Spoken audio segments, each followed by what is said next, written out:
memorize ko na. Daw siyang Before I end, ginabagin man ni ma'am, my dear young people, kamugit. Before ko mag-end, the 5 minutes is for you. Nagahapal nila, honor thy father and thy mother. Wala pala kamo, kabalo, mga pamatanon, mga kabataan, nga amo lang ina sa napulong kasugo, ang may padya. Ang may pumisa. Ano ang pumisa sa Ginoo? Magalawig ang inyong kinabuhi. What is the English word? Honor. It's not respect. As I study philosophy, it's not respect. Ano galing mga author? Anong word? Sa Ilonggo, ano? Pasilunggi. Pasilunggi. That's why, my dear young people and single professionals, how do we honor our parents? When you go to school, how do you honor? You study. Because when you get good grades, you honor your parents. My dear teenagers and 20s and 30s, how do we honor our parents when we get relationships? We ask permission from them. Maunang mga young people na nagbuyag-buyag na wala kalisensya sa elder, sa ginhikanan, sa church pastor, at least sa 3, wala na nagsulod sa Biblia. Anong pangako sa Biblia? In the counsel of many there is wisdom. Kung dagahan ang naglagay sa imo, mas safe ang imong relationship. That is why we have problematic relationships in the church. Why? Parents are not honored in these relationships. Nagtago-tago. May alam pa ka ni ma'am? Nga ang bata nag-bilyonaryo.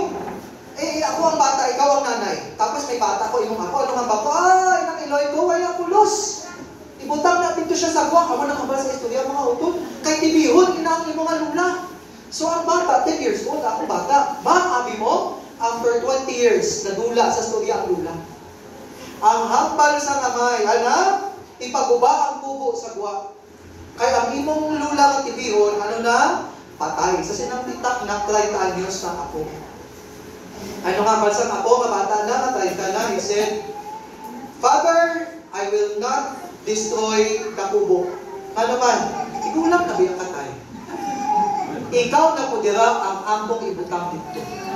Maunang pangako sa Ginoo nga kita nga mga bata, di nato taon kanin mga may edad, tigulang na sila, galantaw pa atong kabataan atong mga apo. And what we do to these older persons will be done to us. Ang pangako sa Ginoo, if we honor our parents, it is most likely that our children will take good care of us when we grow old. That's where the promise of God when He said, your life will stay good. Maunang mag-eskwela gani, di magmanatuod, mga kabataan, when you go to school, you are not serious with your studies, what will happen? You will not finish school.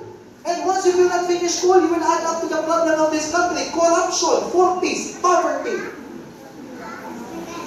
I am a nurse by profession, and I go on duty in Mauritius sometimes. Katong pang-pandemic, nadaghan yun ang nabuhos, mga utod. Katong nabuntis, kabalo mo, anong edad nila sa pandemic? 13.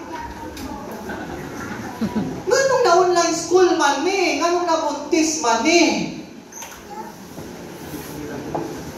Where is now the problem?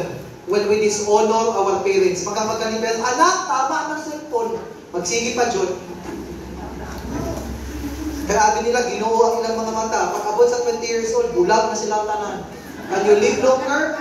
Of course not. Magsigig cellphone ng atong kabataan. When in fact, ara sa first stage of learning, kung sa'yo makita mo, 30 minutes after, what does psychology and MRI show? You have the blue brain.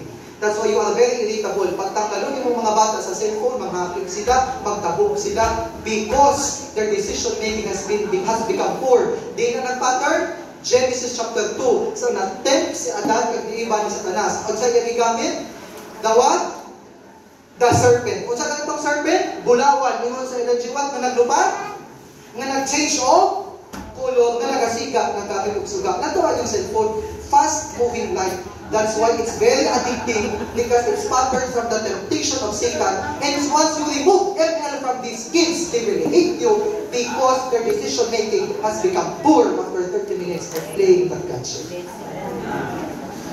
What is the promise now before I end? Ginkapitan ni Moses, kanina pulong kasugo. Why? Give me 2 minutes. What is the sequence of Genesis chapter 20? For 400 years, kahiulip na. After nahiulipon, they were given freedom. after they were given freedom, gibalik sa Ginoo sa Exodus 20 ang napulo kasugo. Nganong dili pa man gibalik, nganong giuna man ang freedom? Because God respects in our relationship with Him, in every fiber of our relationship with Him, the word freedom. Gusto sang Ginoo nga higugmaon naton siya. Kay unsa man ni sir pagpulit nimo, kung may papi ka, pero may robot nga papi, nga may battery, kang makisi mo, ow, ow, ow, ow. Still, a puppy which is real with a real love is different. Tama? So, anong nauna? Kahiulit na. Anong sunod? Liberation. Anong sunod? That